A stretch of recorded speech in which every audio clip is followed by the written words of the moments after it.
nasomesa abaana be bangi ku Shimoni. Abantu boogedde ebintu bingi ku Tamale. Uganda omuntu naddala bannamawulire gwe muluuziize ayina ebyafaayo bya Uganda ebitali biwandiike ye Tamale emirundi. Era mwe bannamawulire abali siniya mwongere okwenoonya munoonye omuntu obadde alina amawulire aga Uganda, history wa Uganda nga si muwandiike ye Tamale ono gwe tugenda okuziika. Tamale abadde mukwano gwange. Abaana ba Tamale mutunule musituke mulabe ekiri wano. Mulabe abantu abali mu kkubo abali eri. Kitammwe kyabadde ali kyekibaleseza abantu wano. Mukole ekitammwe kyabadde temumantaala. Mwebale nnyo. Nsema n'ekintu kimu. Muddeyo bannabasaka buli azze wano baako ky'oyiga kuziika Tamale. Weerera omwana wo. Maama wa Tamale omugenzi. Waali maama we n'ekitaawe omugenzi.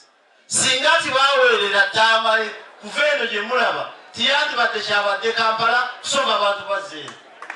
Olwekyo buli mwana wo lwasomera obwereere basomedde bwereere mulwane n'abaana bammwe.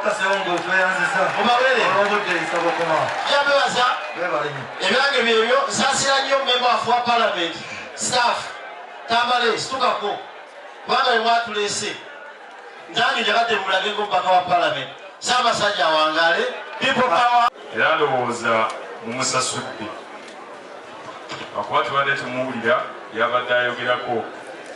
Nkakasa ku kyakasente ko tekabaddeemu nnyo okusaaga bwe kabaayo akasente ndowooza ko bajja kukamuwa. Njagala okwongera okusaasira abatuuze b'ekitundu kino Kalagala.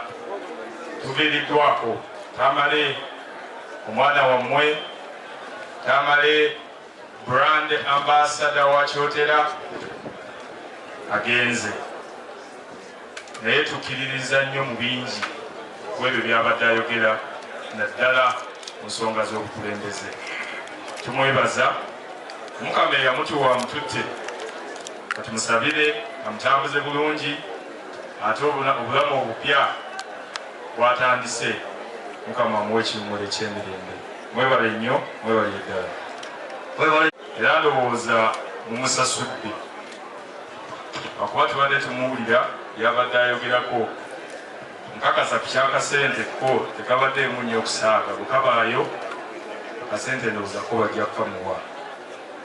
Njagala okwongera okusaasira abatuuze b'ekitundu kino Kalagala.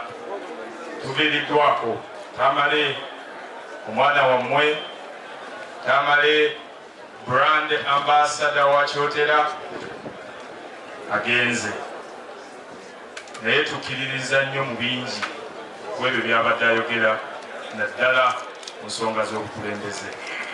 Tumwebaza. Mukama eyamutuwa amututte katumusabire amutambuze bulungi ate obulamu obupya bw'atandise Mukama amuwe ekiwummulo eky'emirembe. Mwebale nnyo, mwebale ddala. Abasukulu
just in the background so that we can move away.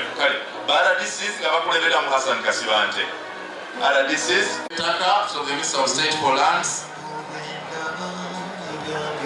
Now we are adding nation with Changuye.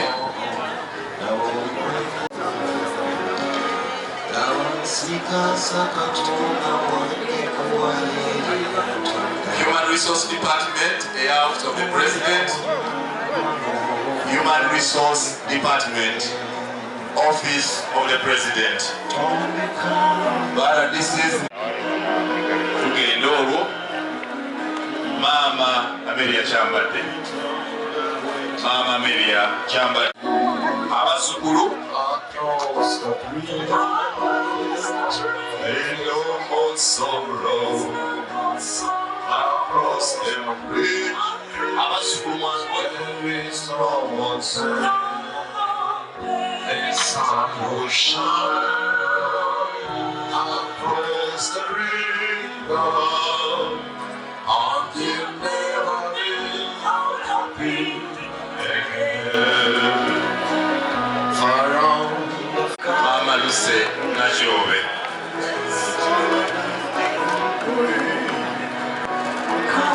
Mama Luce Najove tweyanze kwebale nnyo balire ttala. Ekimuli kya Jendro Mama Luce Najove.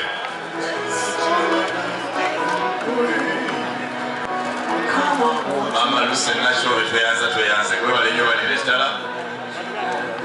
Ekimuli kya Jendro Mugaba Sandala kubanyiza naye Kampala bagamba the next president n'emirundi wabadangwa Frank Gashumba balamba Lugahala Mike Toyota ne Wajira be bakitaddeko okulwa PLU. Department of Administration and Transport Logistics. Josie Nansana munywanyi wa Tamale Mironi batendo dokula HB Matopo batemanyi n'okubaayo taliyo Yamaha Center twongera okwebaza ba Yamaha Center Ndeba.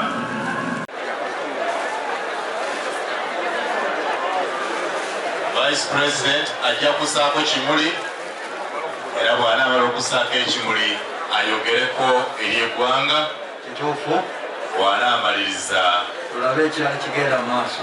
Okay. Bw'anaamaliriza tulaba Vice President wa Uganda retired Major Jessica Alupo Epel amaze okugaziga ekimuli ku kesi ya Tamale emirundi. Omubaka wa Parliament wa district eye Katakwi omukyala MP owe Katakwi. Thank you so much, Your Excellency.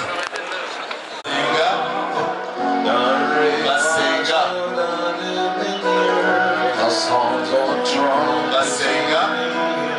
on you behold the most precious place in the anointing mind. Across the breeze, there is no more sorrow. Mama Luce Najove.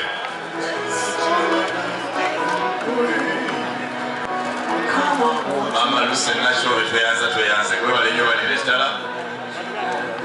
Ekimuli kya Jendro